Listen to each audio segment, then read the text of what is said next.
Hi, I'm Michael Brisbane, PGA professional and director of instruction at Azalea City Golf Club here in Mobile, Alabama.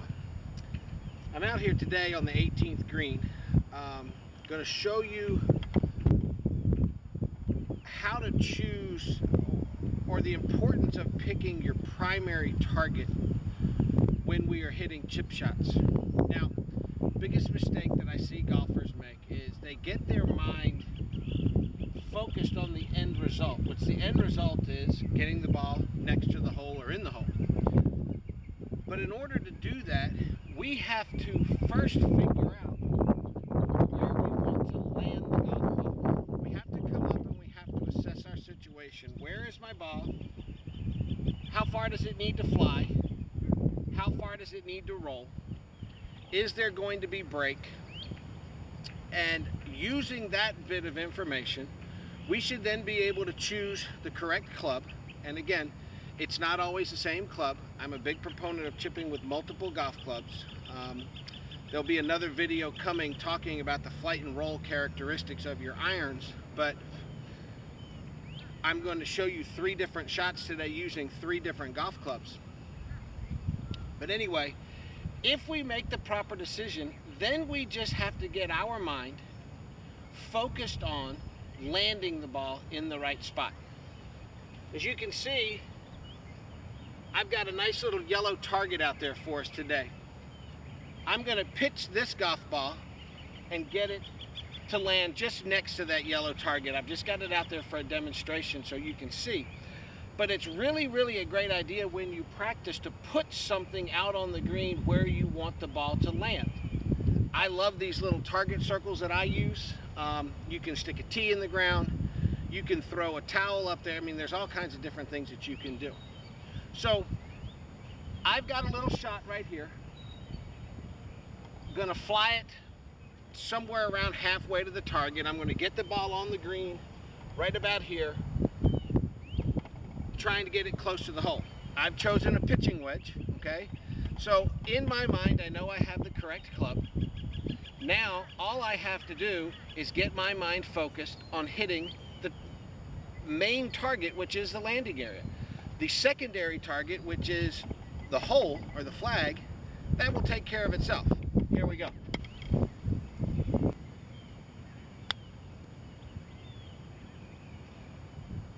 Almost made that one.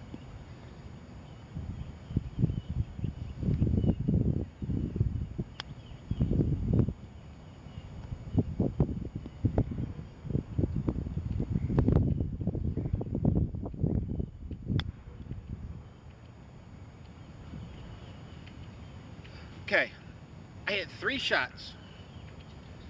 First one was actually hit the best. That's the one that kind of lipped out. Second one was a little bit chunky. Last one was a little bit thin. But because I hit my landing spot, my primary target, all 3 of those golf balls have ended up there close to the hole where I'm going to make the putt. Okay, and that's the objective. Either chip it in or get it close enough where you make the putt. Now let's move around the green to another spot and let's show you another example. Okay, I've moved to the other side of the green. I've got a totally different scenario here. Ball's in the rough. Rough's not very long yet this time of year. The green actually is sloping away from me a little bit and breaking to the left, okay?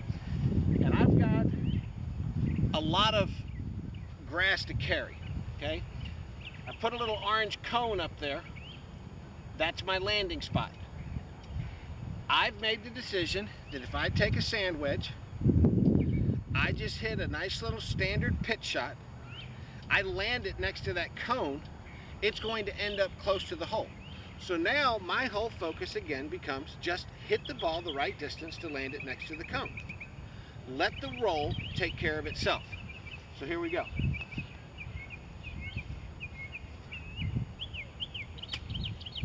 Little practice swing.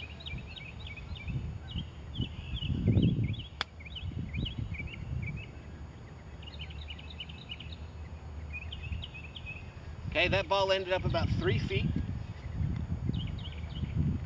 Came up just a touch short of my cone, but it's pretty close. This is not, we don't have to be super precise here sometimes. Here we go again.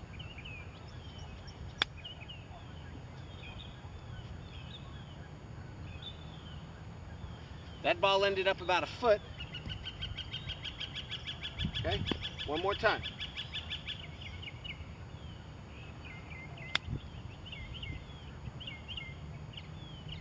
Yep. Actually hit my first ball.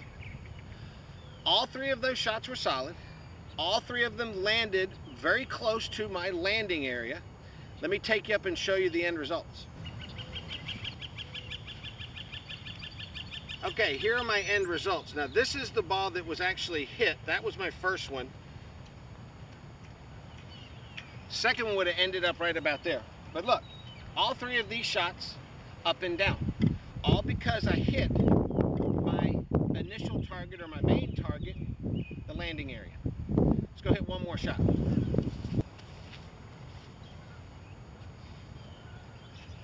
Okay, here's my third scenario. I've missed the green, just off the edge, a little bit uphill to start with, but then the green runs downhill, breaking to the left, okay? This shot I've chosen an 8-iron. Now, you can see the little green target out here. That's my target. All I have to do is make a pitch shot that is hard enough to land next to that green circle, and because I've chosen the 8-iron, it's going to roll right next to the hole, all right? Or down there somewhere close. Here we go.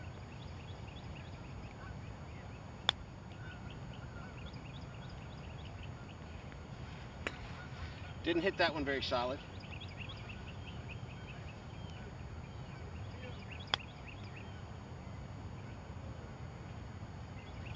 Much better that time. Yep, rolled a little too far.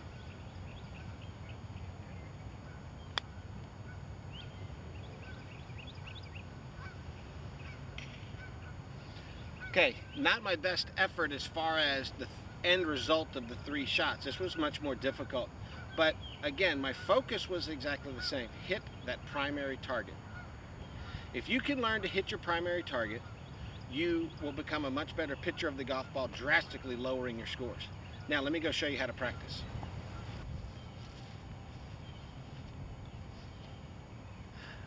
Okay, so the question now becomes, how do you practice? I like my students, when we are practicing landing the ball on a certain target, to get away from the green, okay? I want their mind specifically on a target. So as you can see, I've just kind of moved out here in front of the green we were just working on, so I'm out in the fairway. The nice thing about practicing this, you can do it anywhere. You don't have to go to the golf course.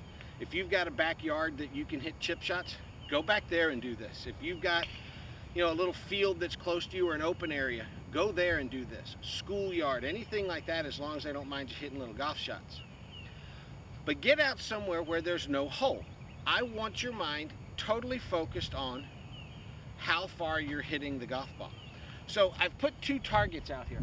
I've got the little orange cone that's closer, and I've thrown a towel out there a little bit farther.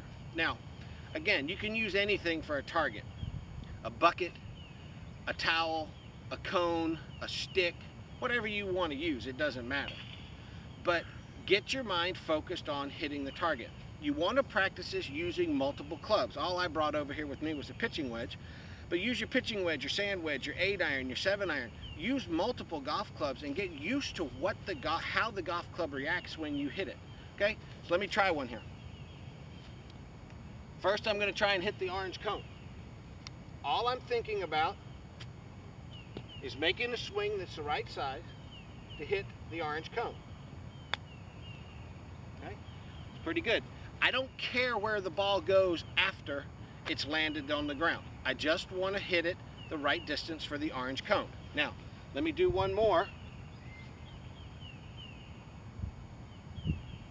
This time I'm going for the white towel. So obviously a bigger golf swing because the towel's farther away.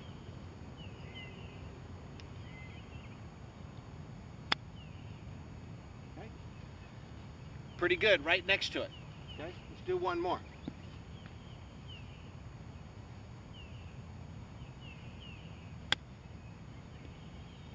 Again, landed right next to it. I didn't hit the towel, but the distance was great. Learn to focus your attention on your primary target. Your primary target is where the ball needs to land. Let the ball roll and get to its secondary target, which is going to be the hole, on its own. If you've made the correct decision as to where the ball needs to land and what club you are going to use, you will have great success hitting this shot. You'll become a much better pitcher and chipper of the golf ball. Your up and down percentage is going to increase dramatically. By the way, my goal for my students is a 50% up and down percentage. If we can get up and down 50% of the time, you're doing great. And your scores are going to reduce dramatically. Give this a try. Work hard on this one, and I know it's going to get you closer to becoming a scratch player.